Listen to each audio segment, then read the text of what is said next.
de duendes e fadas, a terra encantada espera por nós. Abra o seu coração na mesma canção, em uma só voz. Entra bem no picadeiro, pintar essa cara com tinta e pó. Deixa a criança escondida, esquecida, esquecer que ela é avó. Embarque neste carrossel, onde o mundo faz de conta a terra é quase céu. Embarque neste carrossel, onde o mundo faz de conta a terra é quase céu. Embarque neste carrossel, onde o mundo faz de conta a terra é quase céu. Embarque neste carrossel, onde o mundo faz de conta a terra é quase céu.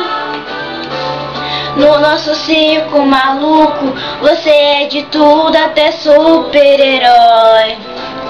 Você é roda gigante, o anão elefante, um índio cowboy. Venha, não perca o seu tempo, até a idade não pode escolher. Venha ser uma criança, girar nessa dança, ser o que quiser. Embarque neste carrossel, onde o mundo faz de conta a terra é quase céu. Embarque neste carrossel, onde o mundo faz de conta a terra é quase céu. Embarque neste carrossel, onde o mundo faz de conta a terra é quase céu. Embarque neste carrossel, onde o mundo faz de conta a terra é quase céu. No nosso circo maluco, você é de tudo até super-herói. Você é roda gigante, o anão elefante, o índio cowboy. Venha, não perca o seu tempo, que até a idade não se pode escolher. Venha ser uma criança e girar nessa dança, ser o que quiser. Embarque neste carrossel, onde o mundo faz de conta a terra é quase céu. Embarque neste carrossel, onde o mundo faz de conta a terra é quase céu. Embarque neste carrossel, onde o mundo faz de conta a terra é quase céu. Embarque neste carrossel, onde o mundo faz de conta a terra é quase céu. Embarque neste carrossel, onde o mundo faz de conta a terra é quase céu.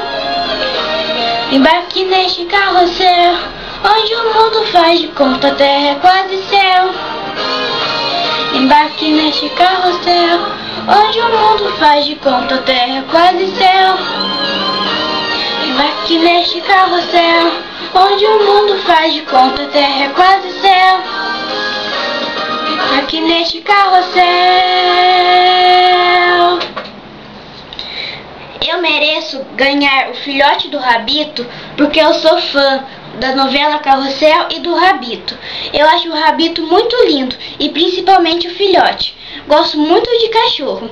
Eu já tenho 2, mas o Rabito iria ser grande parte da minha vida, assim como foi a grande parte da vida do Mário. Na minha sala de aula, eu e meus amigos ficamos conversando sobre o Rabito, que a madrasta do Mário foi muito má com o cachorro, e isso não pode. No programa Domingo Legal, o Celso Portiolli falou que também estão doando o Rabito, e se eu fosse um dos melhores vídeos e fosse a escolhida, eu queria ganhar o Rabito. E se não puder, não faz mal, cuidarei do mesmo jeito. Se eu ganhar o Rabito ou o filhote, vou cuidar muito bem dele, igual o Mário fez com muito amor e carinho. O Rabito ou o filhote irá dormir no meu quarto. E quando eu for para a sala da minha casa assistir TV, ele vai poder subir em cima do sofá para assistir a novela Carrossel comigo. Bom, minha declaração sobre o Rabito já foi feita. Agora é com vocês. Me doe o Rabito ou o filhote e eu cuidarei bem dele, para vocês verem como a minha declaração é real. Tchau.